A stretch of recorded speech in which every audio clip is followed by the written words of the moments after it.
Gracias, gracias. Bueno, como les decía, con las leyes nuevas vinieron varios cambios y entonces, aunque el rey les quiso quitar la encomienda a los conquistadores, a otros colonos, ya no pudo, ¿verdad? Porque le hicieron, protestaron, ¿sí? Lo amenazaron con que se iban a regresar allá a Castilla, que ya no les interesaba estar aquí si no tenían trabajadores gratis, ¿verdad? Entonces, tuvo que surgir un nuevo tipo de repartimiento que se conoce como el repartimiento de indios feudal, que al principio comenzó a funcionar em, como sistema por tandas, ¿verdad? En el cual se dividía el número de hombres de un poblado de indios, se dividía dentro de cuatro. Entonces, se formaban cuatro grupos que iban a trabajar uno cada semana del mes a las tierras del encomendero y de esta forma pues estaban los encomenderos tranquilos, contentos. Los indígenas trabajaban sus tierras también para poder comer y para poder tributar, ¿verdad? Y posteriormente ese sistema de tandas pasó a ser un sistema por temporadas, ¿verdad? En el que ya, ya no se necesitaba, ya no estaba la obligación para que estos poblados, ¿verdad?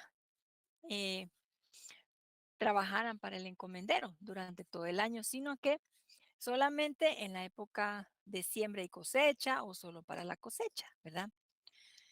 Que bueno, es un sistema que, como vamos a ver posteriormente, eh, pervivió, ¿verdad? Fue utilizado también por los liberales, ¿verdad? Pero bueno, entonces aquí nos habíamos quedado en el repartimiento feudal. Vamos a hablar hoy de otros dos tipos de repartimiento. Estos eran negocio del corregidor, o sea, como mencionamos en la clase sobre gobierno, administración, los corregidores pues eran los responsables, ellos tenían el mandato directo del rey de encargarse por la protección, encargarse de la protección de los pueblos de indios. Se supone que tenían que haber sido sus benefactores, en fin. Y además cobraban el tributo. Entonces, aprovecharon bastante, ¿verdad? Este cargo para hacer buenos negocios. Lamentablemente, la corrupción fue es parte de la herencia que dejaron los españoles, pero tampoco es justificación, ¿verdad? Sí, lamentablemente. Bueno, entonces, por un lado estaba el repartimiento de mercancías, o también, o enseres, así se le llamó, que consistía en una venta forzada de herramientas, a veces de ropa, de colchas, ¿verdad? Digamos que el corregidor se iba a la capital, allá con sus amigos, ¿verdad? Españoles, criollos que eran sus cuates, conseguía buenas ofertas. Puede ser de machetes, de asadones, cuchillos, ahí lo que encontrara, ¿verdad? O colchas. Y entonces llegaba a los poblados y dejaba encargado que que en cada casa se repartieran, ¿verdad? Esos productos, los cuales tenían que ser comprados por los indígenas de manera obligatoria, o sea, nadie podía decir que no. Y pues, lógicamente se los cobraban a precios bastante altos. Posteriormente también surgió otro tipo de repartimiento, que es al que se le ha llamado repartimiento de hilazas o de hilados. Este funcionó, o digamos, este se realizó en las regiones de Occidente, ¿verdad? Lo tenían a cargo las mujeres. Es un área donde pues las mujeres se encargaban a tejido, bordado, ¿verdad? Y entonces se les repartían quintales de algodón. O sea, un quintal tiene 100 libras, ¿verdad? Entonces, quintales de algodón se les pesaba, ¿va? Bueno, aquí va un quintal, dos quintales. Bueno. Y posteriormente lo tenían que entregar convertido en hilo para candelas y pues obviamente tenía que pesar lo mismo. Al momento de trabajarlo, pues iba perdiendo peso, ¿verdad? Porque le quitaban las ramitas, etcétera. Y entonces las mujeres tenían que ver cómo conseguían más libras de algodón para poder completar el peso, porque si no eran azotadas, ¿sí? Este repartimiento empezó, digamos, realizándose una vez al año, ¿verdad? Les entregaban y les exigían que lo trabajaran. Después dos, y acerca de la independencia hasta 3 veces al año, ¿verdad? Entonces, como vemos, el repartimiento fue la principal institución de explotación del trabajo de las familias indígenas, ¿verdad? Durante la época de la colonia. Ok, entonces nos vamos a pasar a la siguiente presentación. Em, Ahora vamos a hablar acerca de la política agraria colonial. No sé si a alguien le quedó duda acerca de estos últimos dos tipos de repartimiento, ¿verdad? El de mercancías y el de hilados.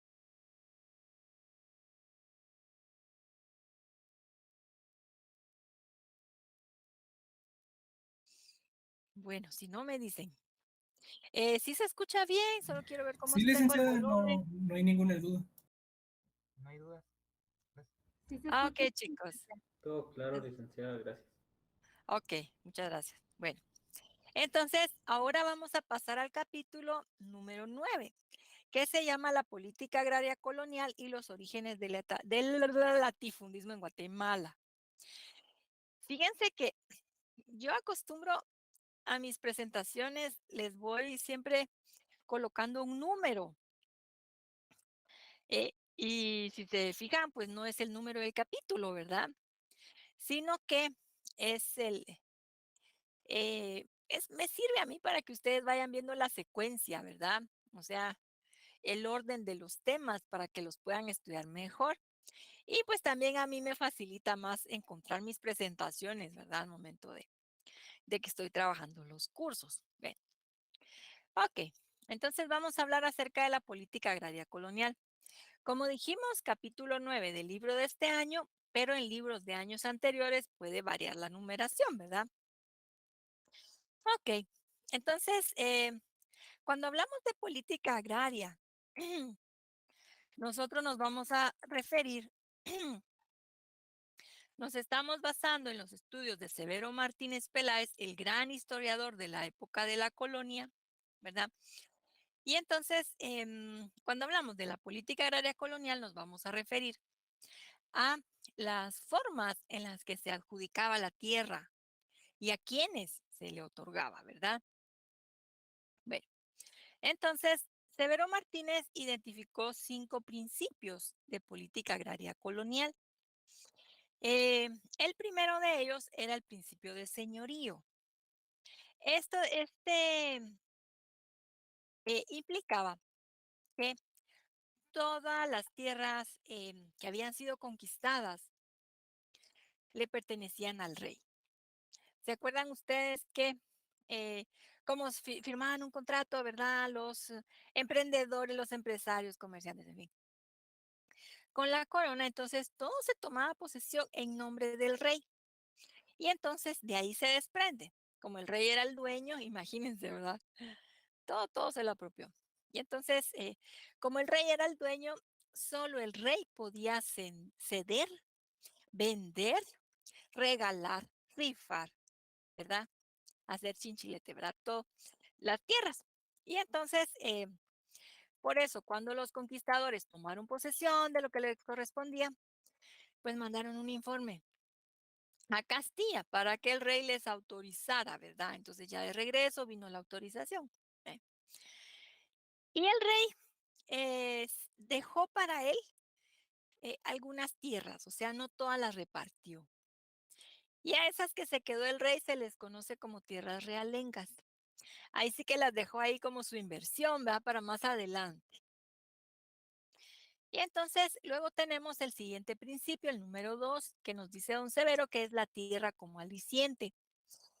Como recordarán, pues como los reyes no financiaron las expediciones, entonces se comprometían, ¿verdad? En su contrato Decir, mire, cuando usted llegue allá y conquiste unos poblados, entonces ahí va a recibir su premio. Entonces, la tierra como aliciente, como un incentivo, ¿verdad? Como algo que motivaba a los conquistadores para poder viajar. Entonces, el pago se les iba a hacer cuando ellos llegaran, ¿verdad? Ya al haber concluido su trabajo, ¿verdad? O una buena parte de su trabajo. Entonces, ese es el principio de la tierra como aliciente. Em, el siguiente principio, el número 3, va a ser la tierra como fuente de ingresos para la corona.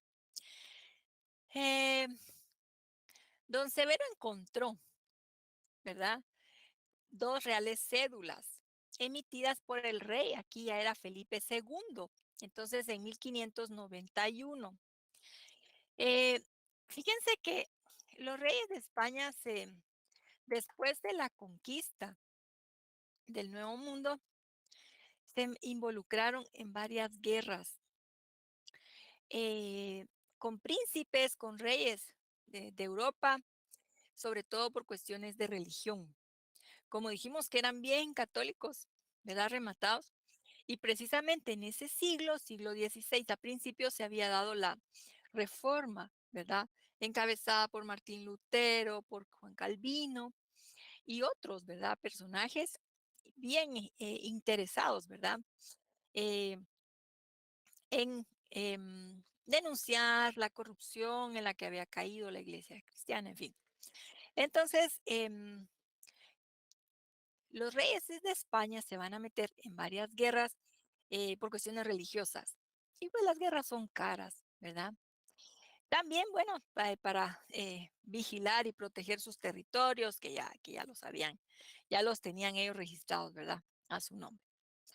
Por esto, entonces Felipe II, que va a ser bien inteligente, va a pedir un informe acerca de sus tierras, las tierras realengas, a ver cómo están, que les tome, que le manden, ¿verdad? Que corroboren bien las medidas de sus tierras, en fin.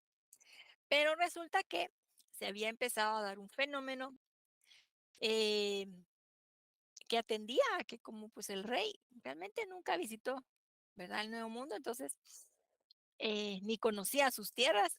Entonces los vecinos iban corriendo, va a los límites, las cercas. De repente decían, la miren, aquí está desocupado, pongamos aquí un corralito, allá un potrero, en fin. Entonces se iban metiendo más en las tierras vecinas que en las que eran del rey. Decían, bueno, ni se fija ni se da cuenta si tiene un montón. Cuando se dio cuenta de ese fenómeno que estaban invadiendo sus tierras, entonces emitió dos reales cédulas, pero muy pilas, ¿verdad? Porque se le ocurrió hacer un gran negocio.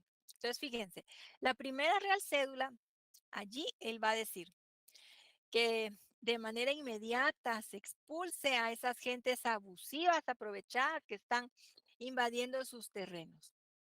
Que los expulsen, que los saquen. La siguiente real cédula, que es de la misma fecha que la primera, dice, bueno, pero si esas personas que están invadiendo mis tierras son de buena voluntad y les interesa comprar mis tierras, ¿verdad? Y tienen cómo pagarlas, entonces, pues sí, véndanselas, van a ser perdonados, en fin. Ujú. Entonces, ese era el tiro de Felipe II, hacer el negocio, ¿verdad? Obtener más dinero. Y entonces, aquí es donde ubica Severo Martínez, que es el inicio del latifundio en Guatemala. O sea, grandes haciendas, grandes fincas, ¿verdad? Por consiguiente, los dueños grandes terratenientes, ¿verdad? O sea, terrateniente significa poseedor de tierra, ¿verdad? Entonces, em, a raíz de esta invasión y venta, ¿verdad? De las tierras, em, empezó a funcionar un sistema al que don Severo le llama usurpación composición. Es decir, invado y después amplío mis tierras, ¿verdad? La composición significa agregar más tierra a lo que yo tengo. ¿Ve? Sistema, usurpación, composición. Posteriormente, bueno, no, esto sí es de manera, se va dando de manera paralela porque eh, a los reyes de España les interesaba bueno, de Castilla, ¿verdad? Que está ahí todavía no en España, pero les interesaba que los indígenas tuvieran sus tierras, ¿verdad? Este capítulo no se los he explicado a usted, ¿verdad? No, licenciada, todavía no. No, licenciada. No, licenciada. Ah, ok, ok, gracias. Entonces, es que a veces me vienen recuerdos, pero va a ser de las otras secciones. Em, Fíjense que lo que hicieron ellos fue que conforme avanza la colonia, dijeron, ay, híjole, los indígenas los dejamos que vivieran en sus pueblos, que estaban todos dispersos, ¿verdad? Todos así separados. Y entonces fundaron nuevos poblados al estilo español. Es decir, en el centro estaba el parque, la plaza de armas, ¿verdad? O sea, el parque central, podríamos decir, con su fuente. Alrededor, pues la iglesia, la municipalidad, el mercado, otra autoridad, podría ser militar, ¿verdad? Alrededor del parque, de la plaza. Y luego, pues las casas de los indígenas, así por cuadras, ¿verdad? Entonces, ya no estaban así viviendo en su campo, ¿verdad? Su casita y alrededor su terreno, su parcela, sino que todos pegados, ¿verdad? Así como en las colonias aquí en la capital. Entonces, las casitas todas pegadas, ¿verdad? Ven.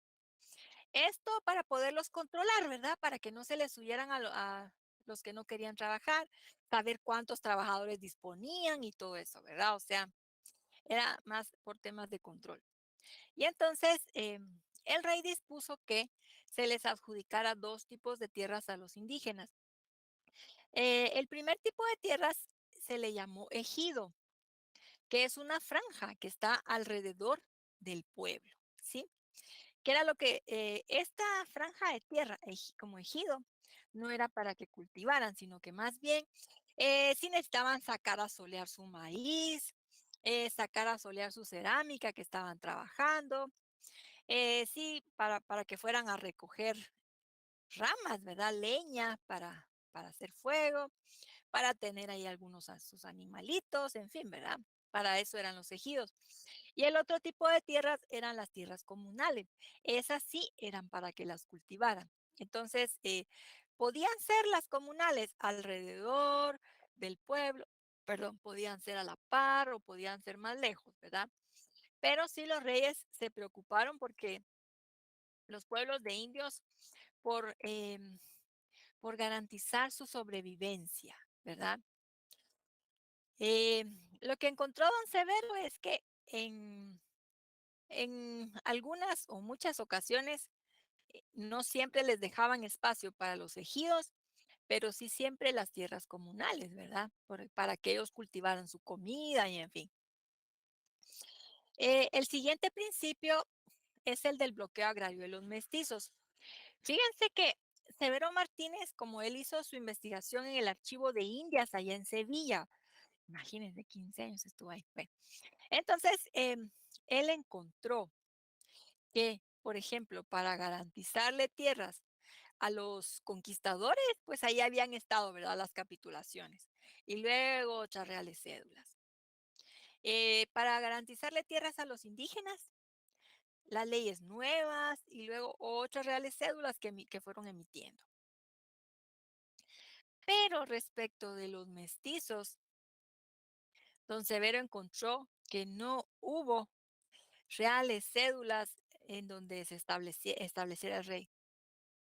Hay que otorgarle tierras a los mestizos. Es una necesidad importante. Ya son muchos, necesitan dónde vivir y dónde cultivar. O sea, Severo se dio cuenta que nunca la corona emitió una real cédula, un decreto que reflejara esa preocupación. Además, tampoco hubo autoridades, por ejemplo, acá en la Capitanía de Guatemala, el capitán general, que emitiera una ordenanza donde dijera, sí, autorizamos que los mestizos funden sus aldeas, sus pueblos, sus villas, ¿verdad? Entonces, no. Por lo cual, don Severo dedujo, entonces aquí esto era intencional, ¿verdad? Realmente la idea de la corona era que esa gran masa de gente, de población, que eran mal vistos, rechazados, tanto dentro de los pueblos de indios como eh, para los españoles, ¿verdad? Se convirtieran en una gran masa, una gran cantidad de trabajadores para irse a vivir a las fincas, ¿verdad? A las haciendas y trabajar ahí de manera gratuita. Me van a decir ustedes, bueno, ¿y cómo era eso? Pues al no ser aceptados, ¿verdad? En los poblados que mencionamos, entonces empezaron a irse a las haciendas y a pedir trabajo. Y resulta que ahí, pues muy inteligentes, ¿verdad? Los hacendados porque les decían, bueno, ¿sabes qué? No te voy a ofrecer trabajo, pero te voy a dar aquí un pedacito de tierra, ¿va? Para que vivas ahí, para que cultives tu comida, pero a cambio de eso me vas a trabajar mis tierras. Ujú. Entonces, realmente como los hacendados tenían tanta tierra, ¿verdad? No perdían al tener ahí viviendo a los mestizos, al contrario, ganaban porque les trabajaban, ¿verdad? Toda su hacienda gratis. Por eso también era que después ya los indígenas ya solo llegaban en alguna temporada, ya no todo el año, ¿verdad?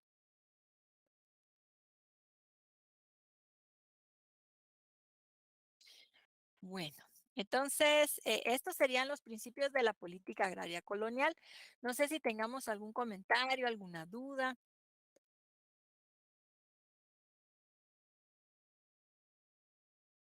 ¿No, licenciada? No, licenciada. Vamos bien, va. Les voy a mostrar, bueno, habíamos platicado, ¿verdad? Contenido de examen final, ¿verdad?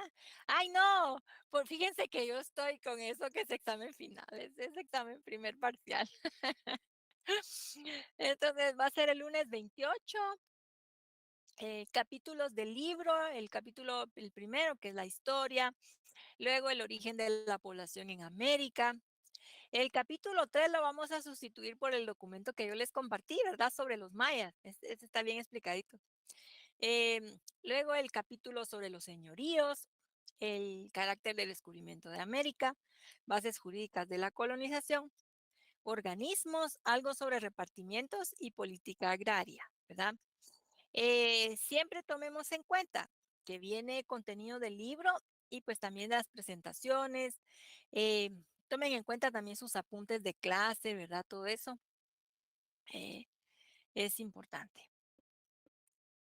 No sé si tengamos aquí alguna duda. Sí, ¿qué dice Wendy? Buenas tardes.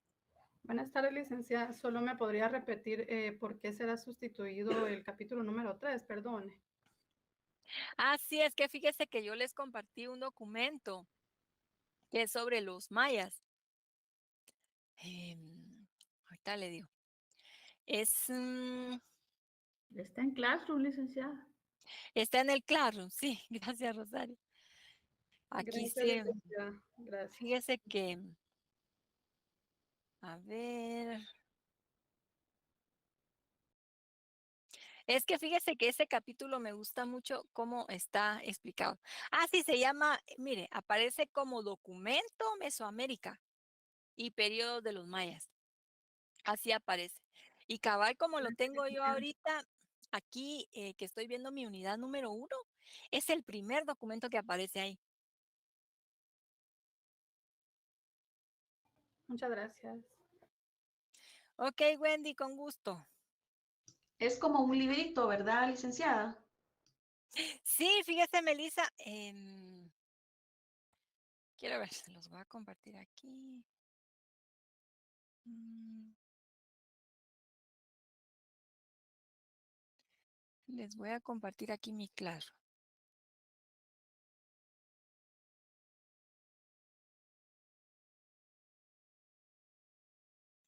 No sé si alcanzan a ver acá mi claro,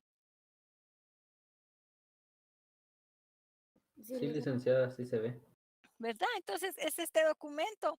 Fíjense que a mí me encanta ese capítulo, está bien explicadito, toda la parte de Mesoamérica, las etapas, ¿verdad? También de desarrollo de los mayas. Está bien, bien bonito. Bueno, entonces nos vamos a ir a la presentación del repaso.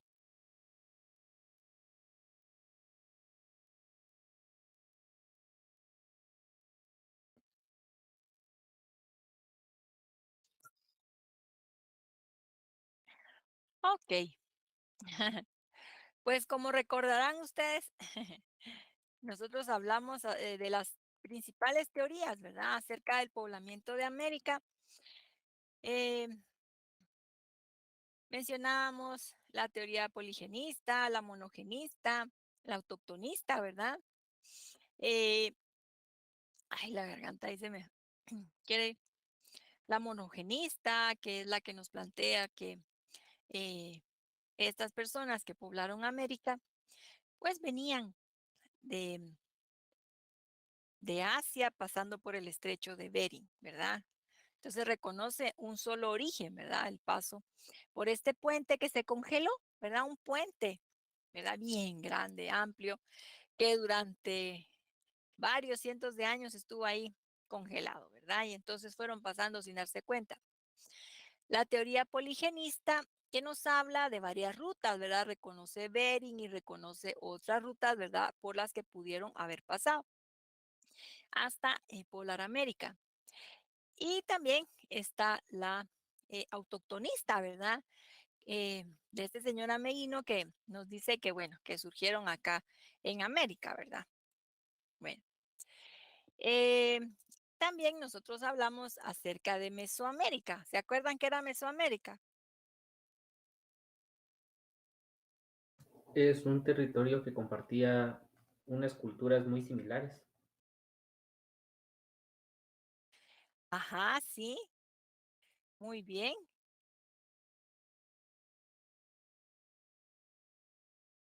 A ver, ¿quién más? ¿Quién habló? Luis Pedro. Sí, licenciado. Gracias, Luis Pedro. Bueno, a ver, ¿quién más? Compartían el amor por la tierra, que la consideraban buena si era fértil. Así es, Rosario, muy bien. A ver, ¿qué más podemos decir de Mesoamérica?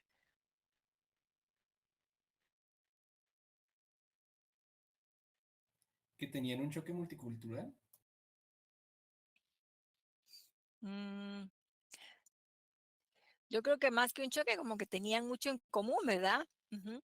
Porque aquí dijo Kirchhoff, ¿verdad? Por Kirchhoff, que fue el que identificó que en esa región, imagínense, él viajó a mediados del siglo pasado, ¿verdad? O sea, ya cuántos siglos que vivieron, que se desarrollaron esas grandes civilizaciones, ¿verdad? Entonces, se dio cuenta que tenían varias características en común. Y dijo Kirchhoff, bueno, es un área, eh, una región cultural, ¿verdad? Comparten varios elementos en común, ¿sí? Eh, el amor a la tierra, la dieta, ¿verdad? Basada en el maíz, frijol, formas de cultivo, las fiestas, ¿verdad? También muy parecidas, dedicadas a la agricultura, al maíz, ¿sí? Bueno, y entonces, como vemos, pues aquí en Mesoamérica convivieron grupos bien importantes, ¿verdad? Porque estaban eh, los mayas, los mexicas, los toltecas, los teotihuacanos, ok. Y los olmecas, ay, ya se me estaban olvidando los olmecas, ya se me estaban cruzando ahí las ideas. Bueno, entonces, los mayas, ¿verdad? Dijimos que eh, los mayas funcionaron como una confederación de ciudades-estado. ¿Se acuerdan ustedes qué son las ciudades-estado?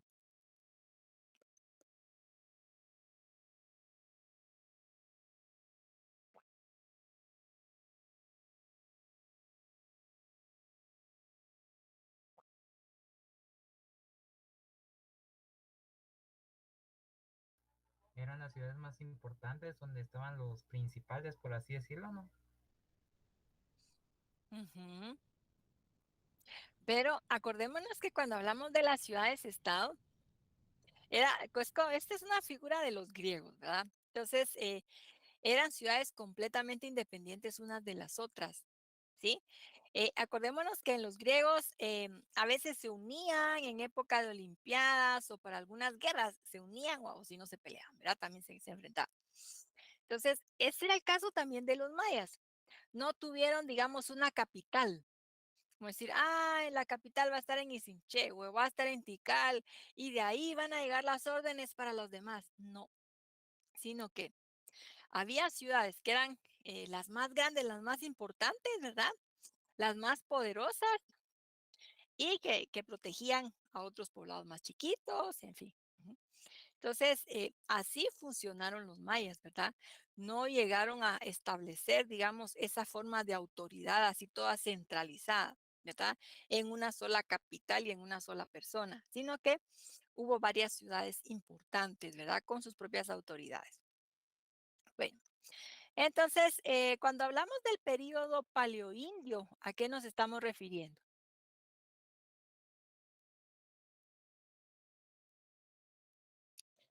Ahí es donde aparecían lo que eran los cazadores y los recolectores. Así es, Lorena, muy bien. Luego, cuando hablamos del periodo arcaico, ¿a qué nos referimos? Cuando comenzaron con la domesticación de animales y a utilizar la agricultura. Muy bien, Luis Pedro. Entonces, el periodo arcaico va a ser un periodo considerado de transición. Sí, Suseli, disculpe, ya no la dejé hablar. A ver. Ay, perdone, licenciada. Es que solo quería comentar que habían sido las primeras aldeas y que usted había dicho que eran seminómadas, algo así, ¿verdad? O no sé si estoy en lo correcto. Sí, porque a raíz de que empiezan a domesticar algunos animales, que empiezan a conocer la agricultura, ya se empiezan a establecer, ¿verdad? Bien, Suseli, gracias. Bueno, cuando hablamos del periodo preclásico o formador, ¿de qué estamos hablando? De la agricultura intensiva, la escultura y la escritura, licenciada. Ujú. Desarrollo de la agricultura intensiva, sobre todo. A ver, ¿qué dicen los demás? A ver, ¿alguien más?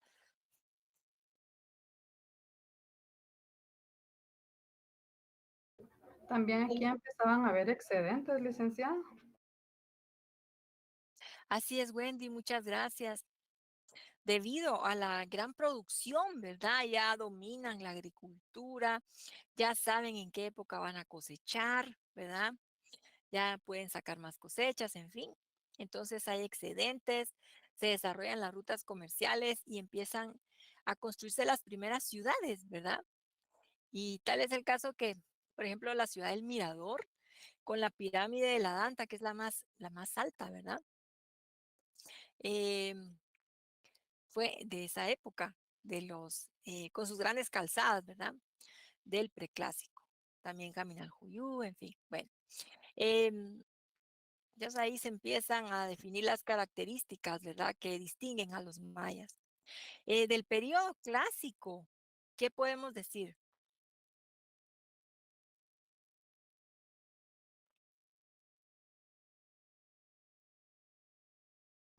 Tuvieron mayor desarrollo científico, como lo del calendario y todo eso, la escritura, las ciudades monumentales, su religión y así como la numeración y el sistema tributario justo. Muchas gracias, Luis Pedro. Entonces vamos a ver, es el periodo de máximo esplendor, ¿verdad? Donde ya los grabados en piedra van a ser de figuras humanas con mucho detalle, ¿verdad? Em, y pues gran desarrollo científico, etcétera. Em, lo cual, ¿verdad? Va a ser o va a ser resultado de la prosperidad, ¿verdad? En la que viven esas sociedades, ¿sí? Al final del periodo clásico, ¿qué es lo que va a suceder? El colapso. Gracias, Luis Pedro. A ver, ¿quiénes pueden mencionar a ver qué factores tuvieron que ver con eso que se conoce como el colapso? La sequía y el empobrecimiento de tierras, las escaseces de tierras, la baja Bien, producción y escaso tributo. gracias, Lorena. A ver, ¿alguien más? A ver, ¿quién más? Es casi como lo dijo Lorena, las crisis climáticas y ambientales. Ujú, gracias, Cristel. Las guerras que tenían con los demás pueblos. Bien, gracias, Luis Pedro. ¿Qué más? Las Las invasiones causas toltecas, religiosas, perdón. A ver, ¿qué dice Melissa? las invasiones toltecas también. Así es, que eran pueblos guerreros bien violentos, ¿verdad? ¿Qué dice don Giovanni?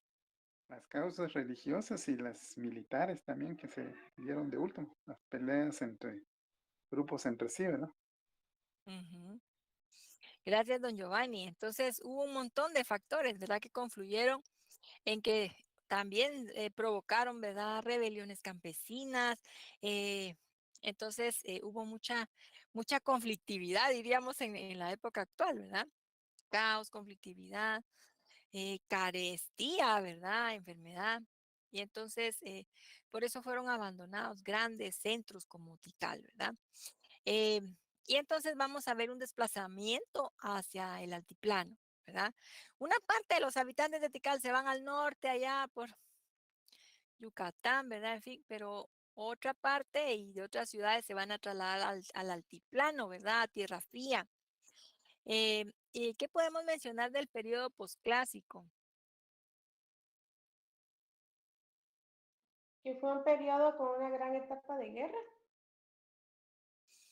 Sí, va a ser la característica principal, como dice Luna, la guerra, el enfrentamiento.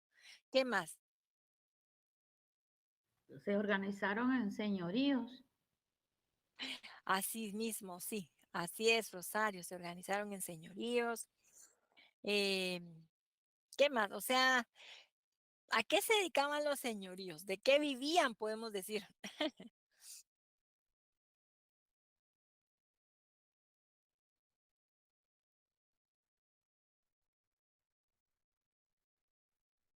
Búsquele, búsquele.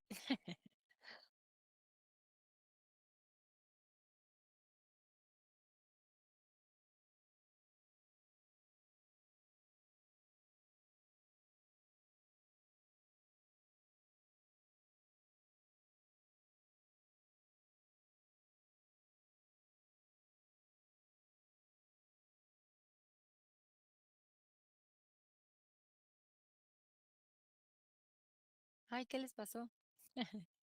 O se me fue el internet, me quedé yo solita. Em, Acuérdense que la pelea entre los señoríos va a ser por controlar más poblados para que les tributen, ¿verdad? Tenerlos sometidos. Ese va a ser lo más importante, ¿verdad? Y lo que los va a convertir lo que les va a generar riqueza, ¿verdad? Ujú. ¿Cómo estaban los pueblos cuando llegan los conquistadores? ¿Cómo se encontraba? ¿Eran bien amigos o cómo estaban? Estaban en guerra. Bien, Luis Pedro, estaban en guerra, ¿qué más? Estaban en un conflicto constante. También, sí, Dulce, muy bien. ¿Qué más? No había comunicación entre ellos. Sí, bueno, pues digamos que estaban siempre, como estaban siempre peleando, ¿verdad? Ujú. Había muchas intrigas también a nivel interno, ¿verdad? Así como ver las novelas, ¿verdad? O las series, así sobre poder, realmente las diferentes familias, ¿verdad? Enfrentadas, porque, ala, ¿por qué mi primo? ¿Por qué mi tío sí puede gobernar y nosotros no? ¿Verdad? Entonces, mucha ambición, codicia, envidia, ¿verdad? Y pues eso fue aprovechado por los españoles para dividirlos más, ¿verdad? Para enfrentarlos más. Lamentablemente, cuando los quichés pidieron, ¿verdad? Que se unieran en contra de los invasores, pues como no los querían, ¿verdad? Por las formas que utilizaban para dominar, entonces, eh, pues no se unieron. Ok, bueno, aquí está los señoríos. Ok, entonces, cuando hablamos del descubrimiento, ¿Recuerdan ustedes cuáles fueron los avances tecnológicos, científicos que le ayudaron a Cristóbal Colón a emprender ese viaje? La brújula, el astrolabio, Ujú. con los avances cartográficos fue el mapamundi de Toscanelli y las naves que las fueron perfeccionando, las carabelas. Bien, Lorena, gracias. Además, acordémonos que también, como ya la imprenta ya la habían inventado a mediados de 1400, entonces eso también permitía, ¿verdad?, conocer libros acerca de navegación. Ujú. Todos estos elementos se conjugaron, aparte de la experiencia que tuvo Cristóbal Colón como marinero, ¿verdad?, para poder hacer ese viaje. ¿Y cuál era el motivo? ¿Por qué Cristóbal Colón quería hacer ese viaje? Para encontrar Descubrir, otra ronda a las Indias. descubrir la ruta de las Indias para tener las especies. Eso, bien. ¿Y qué importancia tenían las especies? Las utilizaban para conservar alimentos y para perfumes, si no estoy mal. También para la comida. Ujú, así es. Y en esa época eran bien caras, ¿verdad? Muy, muy caras. Y como se habían cerrado las rutas por tierra para poder traer las especias, las se habían convertido en bienes bastante caros, ¿verdad? Escasos, caros. Y pues los reyes católicos dijeron, bueno, pues vamos a probar a ver qué pasa, ¿verdad? Financiar a este señor con esta su idea que si llega a las Indias, pues sí nos va a beneficiar bastante, ¿verdad? Acordémonos que los reyes venían de haber gastado mucho, ¿verdad?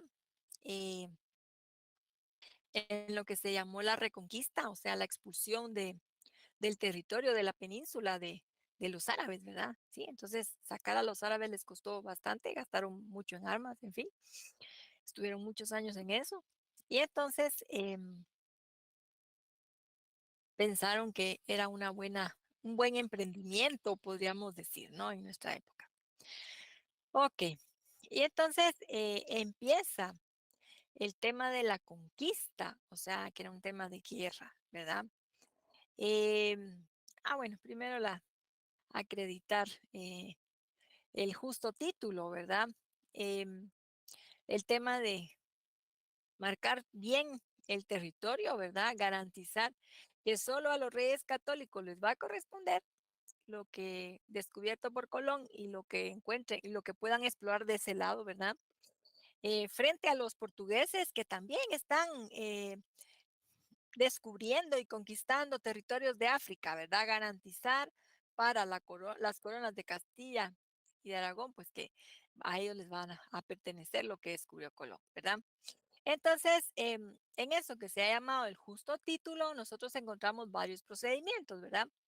El primero era em, descubrimiento y toma de posesión, que consistía en llegar a un territorio nuevo, colocar una cruz de madera, llevar testigos, llevar un escribano que levantara un acta y dejar a gente viviendo allí, establecer un campamento, ¿verdad? Posteriormente, como había ya tanta rivalidad con Portugal, eso no era suficiente, ¿verdad? Y entonces recurrieron a las bulas papales. ¿Qué dijimos que eran las bulas? Era como un decreto emitido por el Papa. Así es, Luis Pedro, gracias. Entonces, Portugal había recurrido al Papa Nicolás cuando ellos descubrieron los primeros territorios en África. Y entonces ya, cuando le toca a Cristóbal Colón, los reyes católicos van con el Papa Alejandro, que era de origen español, y le dicen, ay, sí que necesitamos que nos apoyes, va. Y emite 5 bulas, ¿verdad? Eso va a ser cuestionado, porque acordémonos que eh, se empieza a decir, bueno, también estaban otras potencias que empezaban, ¿no? Con este tema de exploración y colonización. Y entonces decir, bueno, pero ¿y cómo es posible si el Papa se supone que es representante de Dios y el reino de Dios está en los cielos. O sea, no es posible que venga a repartir aquí, ¿verdad? Territorios. No le corresponde, no le compete, ¿sí? Y por eso estuvieron varios años los reyes buscando un tratado internacional con Portugal, ¿verdad? Los reyes católicos, Isabel y Fernando, buscando acuerdos, ¿verdad? Con el rey Juan II de Portugal para ya eh, llegar a, digamos, a límites que les convinieran a los dos, ¿verdad? Y así fue como dividieron el mundo en dos, trazando una línea imaginaria de polo norte, polo sur, ¿verdad? Y dividiendo la mitad de la derecha para España y la mitad de la izquierda para Portugal prácticamente, ¿sí? Entonces, de esta forma, ¿cómo se conoce ese tratado? Tratado de Tordesillas. Así es, don Giovanni, muy bien. Tratado de Tordesillas, ¿verdad? Hubo varios tratados antes, pero ese ya fue el definitivo. Posteriormente, pues hubo que invasiones, guerras, en fin, pero por lo menos durante unos años, ¿verdad? Los primeros de la conquista estuvieron tranquilos los reyes de Castilla, que los portugueses nos iban a meter en territorio que era de ellos, ¿verdad? Entonces, también hablábamos acerca de la justa guerra. ¿Qué es eso de la justa guerra?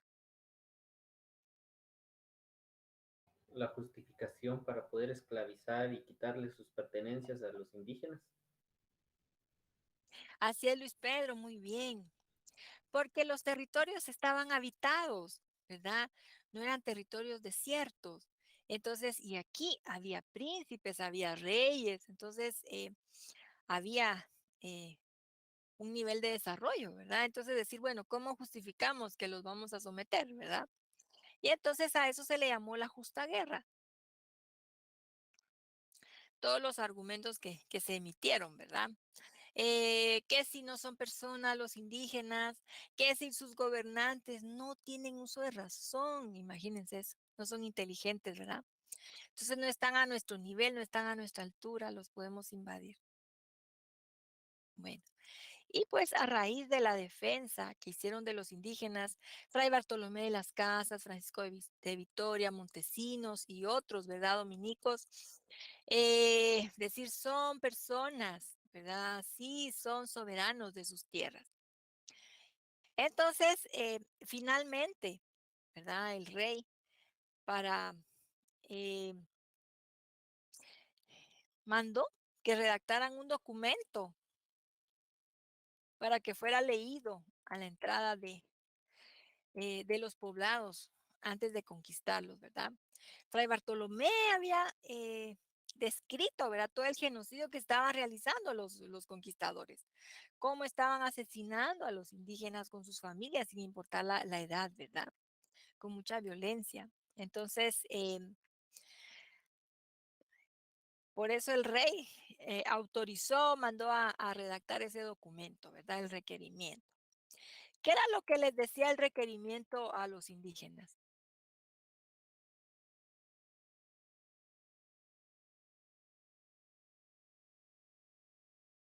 Que debían de someterse ante ellos en nombre de los reyes y aceptar su evangelización, o si no les podían hacer la guerra, les iban a quitar sus pertenencias, esclavizarlos o matarlos. Bien, Luis Pedro, muchas gracias. Entonces, sabemos que hubo muchos vicios, ¿verdad? En la forma en la que se leía el requerimiento. Imagínense, a veces desde medianoche, desde los barcos, se gritaba, pues hubo, digamos, muchas trampas para leerlo, para que los indígenas no se enteraran, para que no se rindieran, y en fin, para esclavizarlos, ¿verdad? Se leía en otros idiomas, en fin, ¿verdad? Entonces hubo mucha maña, ¿verdad? En cómo se realizó la conquista. Ok. Ay, Dios, aquí traía yo mi chivo.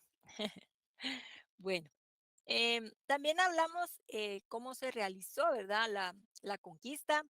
Dijimos que eh, se ha dicho, ¿verdad? De la conquista que fue una actividad popular en el sentido de que como los reyes no tenían para pagarle a todos los emprendedores, empresarios, comerciantes que querían venir acá, firmaban contratos, ¿verdad? Diciéndole, mire, esto le vamos a dar cuando usted llegue.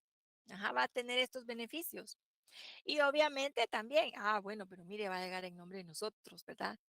Sí, nos va a reportar, ¿verdad? También cuánto mineral encontró. Y si encuentra oro, pues nos va a dar la quinta parte, ¿verdad? El quinto del rey, en fin.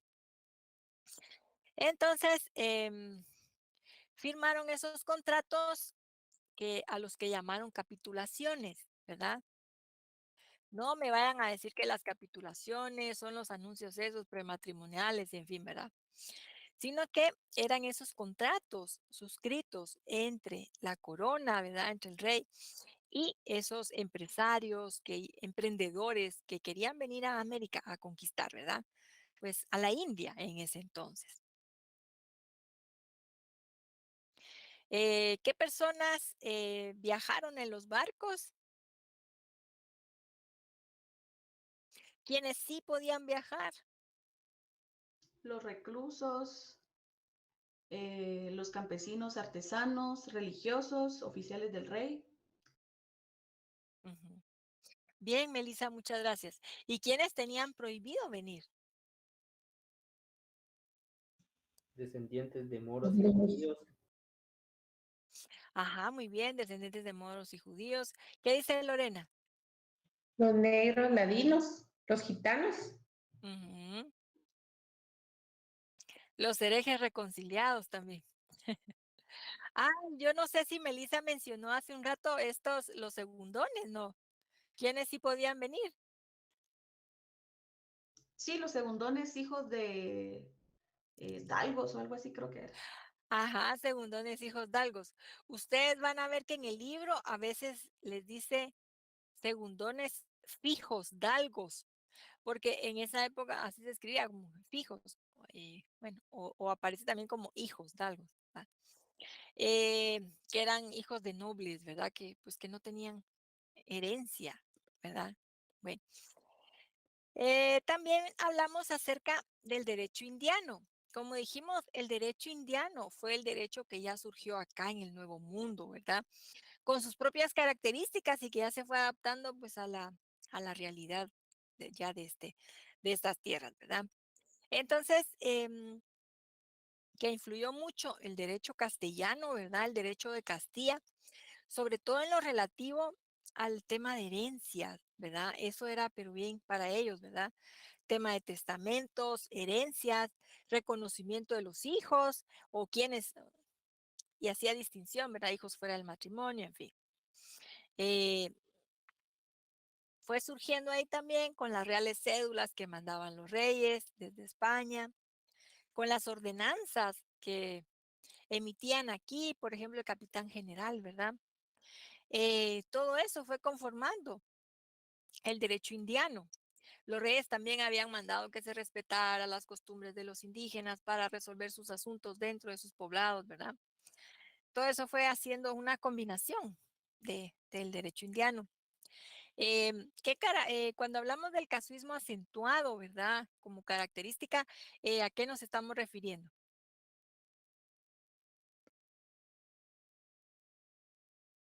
El uso de la jurisprudencia. Ujú. Bueno, se sentaba jurisprudencia, pero sí se acuerda que casuismo eh, viene de caso, como que se empezaba a resolver de acuerdo a cada situación en particular. Entonces, eso hacía que a veces se dieran soluciones diferentes, ¿verdad? Ahora, cuando ya había casos en los que como que se repetían, ¿verdad? Situaciones que se repetían mucho, ya se iba sentando la jurisprudencia, ¿verdad? Entonces, sí, bueno, entonces ya tenemos 15, 20 casos similares, entonces ya vamos a utilizar solo esta fórmula. Bueno, eh, la minuciosidad reglamentista, ¿a qué se refiere? Que se quería tener el control de todo lo que estaba sucediendo. Que se detallaban mucho las normas, iban y venían de acá al rey. Entonces eran muy minuciosos sus detalles.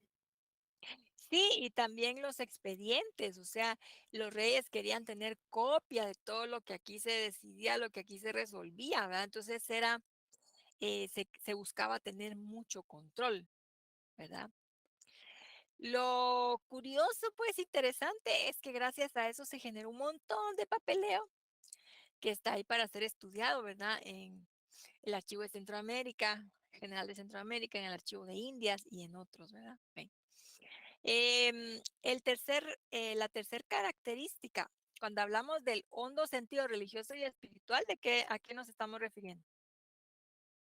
Que velaban el bienestar de los indígenas. Era un aspecto filosófico. Así es, Lorena, muy bien. Y la tendencia asimiladora, la cuarta característica. Que había que respetar las costumbres de ellos. Y que tomaban en cuenta sus leyes, no importando los derechos de los indígenas. Ujú. Sí, que a pesar de que los reyes decían que había que respetar, ¿verdad?, las costumbres de los indígenas, pues siempre los jueces, los oidores, ¿verdad?, de Castilla, pues ellos, digamos que no se pusieron en el lugar de los indígenas, como que a tomar en cuenta su cultura y sus costumbres, sino que ellos, las decisiones que tomaban eran de acuerdo a la cultura de ellos, de Castilla, ¿verdad? Bueno, fíjense que vamos a tomar unos minutos para terminar el repaso. No sé si nos dan chance de ahí unos 10 o 15 minutos que se puedan quedar. Sí, está bien, licenciada. Está bien, licenciado. Sí, porque ahorita son las 5, ¿verdad? Entonces así, de una vez terminamos los temas. Va. Ok. Entonces, ay, no, pero ya, fíjense que sí nos dio tiempo. Sí, porque aquí estamos en los repartimientos que yo les acabo de explicar y en la política agraria. No, entonces ahí estamos. Ay, sí, nos fuimos más rápido entonces con la explicación. Bueno, entonces, no sé si, ay, no, pero no sé si tengamos algún comentario o alguna duda.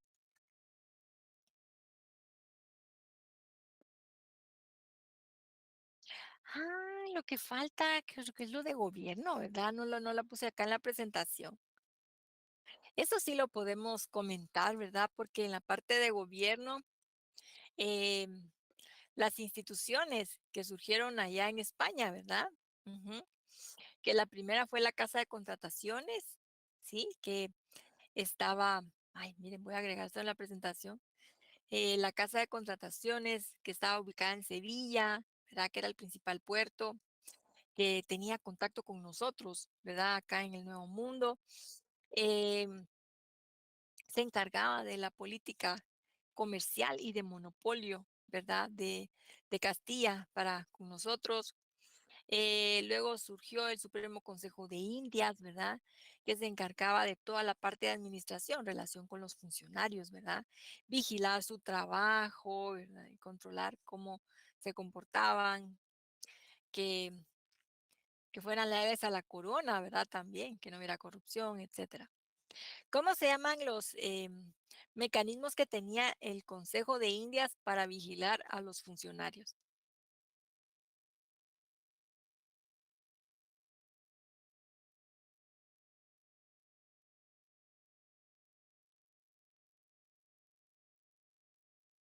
Por juicio de residencia y visitas. Muy bien, Luis Pedro. Bien. Entonces las visitas dijimos que eran como auditorías, ¿verdad? Había unas ya programadas y había otras que así caían de sorpresa, ¿verdad? Cuando había alguna queja, entonces llegaban de sorpresa como para ver si realmente estaba sucediendo algo, ¿verdad? Y los juicios de residencia que se practicaban cuando finalizaba el periodo de gobierno de algún funcionario, ¿verdad? Ahí era donde se realizaban. Luego también hablábamos del Regio Patronato, que era la institución que fue creada para, era la que autorizaba, ¿verdad?, las congregaciones que viajaban a América, la que autorizaba también la construcción de iglesias y la que recibía el dinero del diezmo, ¿verdad? O sea, lo administraba. Y de ahí, pues, destinaba fondos para la construcción de iglesias, etcétera, ¿verdad? Eso fue allá en España. Y en América, ¿cómo estaba estructurado, digamos, esa institucionalidad? ¿Cómo era que el Estado español empezó a estructurar, digamos, las autoridades acá en América, en el Nuevo Mundo? Por virreinatos, capitanías generales, gobernaciones y audiencias. Bien, Lorena, muy bien. De la audiencia, pues dijimos que era la Corte Suprema, ¿verdad? Entonces se fue fundando en cada capitanía, en cada virreinato. Los virreinatos, pues que eran las unidades más grandes, en donde había muchos metales preciosos, ¿verdad? Bastantes. Y pues los primeros que se fundaron fueron el de México, bueno, el de la Nueva España, ¿verdad? Y pues el del Perú, y luego pues fueron surgiendo otros dos, ¿verdad? Em, ¿Qué más? Además, nosotros como Guatemala, em, administrativamente, digamos, en cuanto al territorio, cómo estábamos conformados. Por la Capitanía General. Bien, Rosario, la Capitanía General de Guatemala. ¿Y de dónde a dónde abarcaba?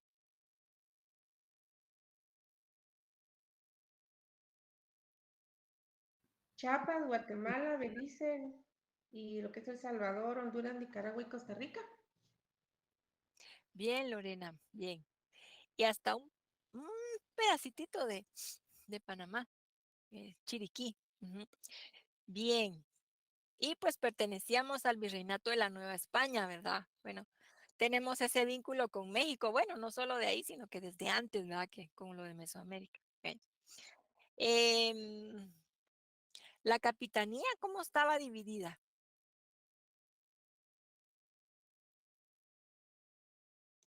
Por jefe militar, territorio de los indígenas sublevados, territorios estratégicos, capitán general y vicepatrón en la iglesia. Ah, es que esas, digamos, las funciones, características de la Capitanía General, el cargo de capitán. Estaba Pero, dividida en alcaldías mayores y corregimientos. bien, don Giovanni.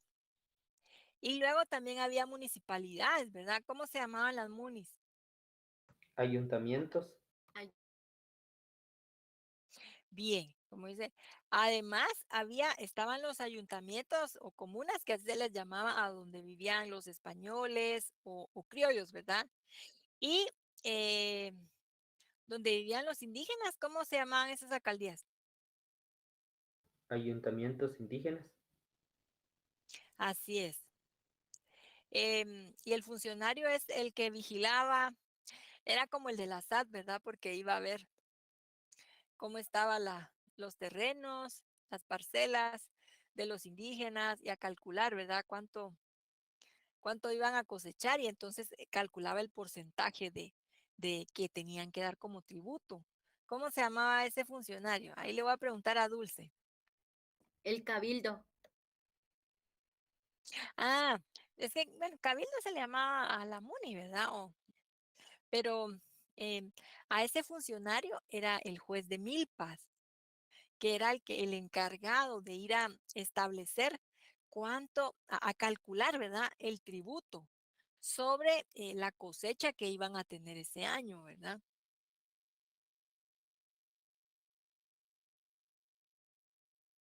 Bueno, yo creo que ahora sí, ya. eh, ya ahora sí, ya mencionamos todo el contenido del examen, ¿verdad, chicos? Sí, pues organismos me había saltado yo. Ujú. No sé si tengamos algún comentario, alguna duda.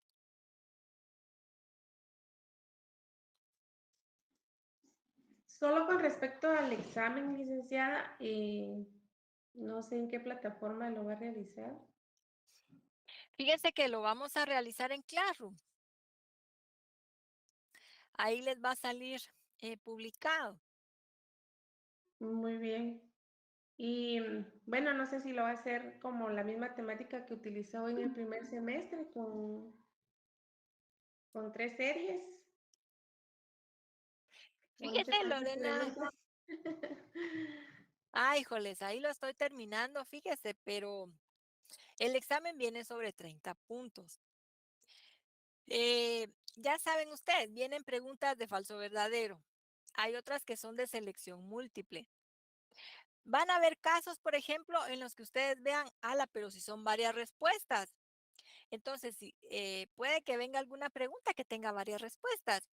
Entonces, si es así, pues prueben a marcar si son varias, ¿verdad? Porque como ustedes ya saben sobre los temas, bueno, si aquí son, yo miro que son estas dos respuestas, y en fin, así. Entonces también pueden marcar en alguna de selección múltiple que ustedes digan, sí, aquí son dos respuestas o son estas tres, ¿verdad? También se puede. Y a ver qué otro. Hay unas que son de asociación. Eh, por ejemplo, características de algo, ¿verdad?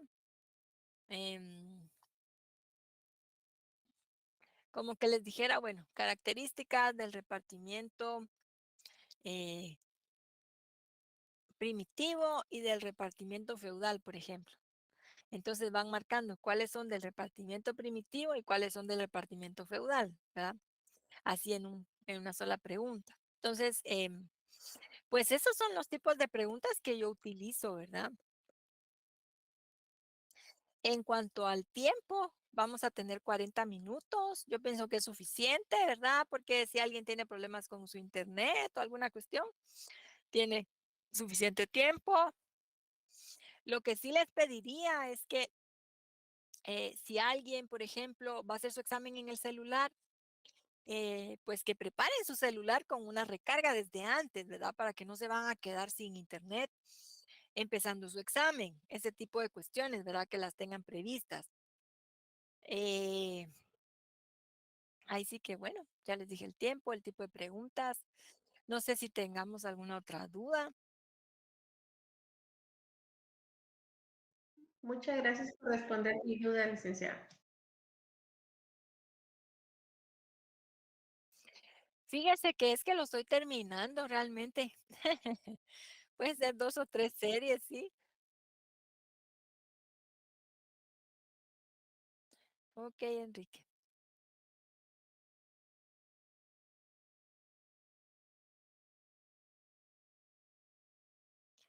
Bueno, chicos, entonces hasta aquí llegaríamos, ¿verdad?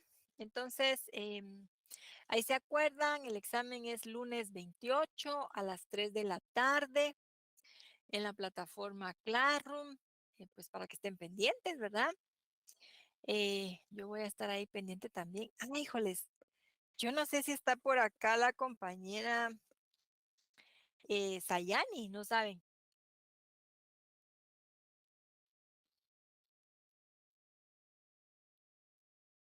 No, licenciada, no está. Ok.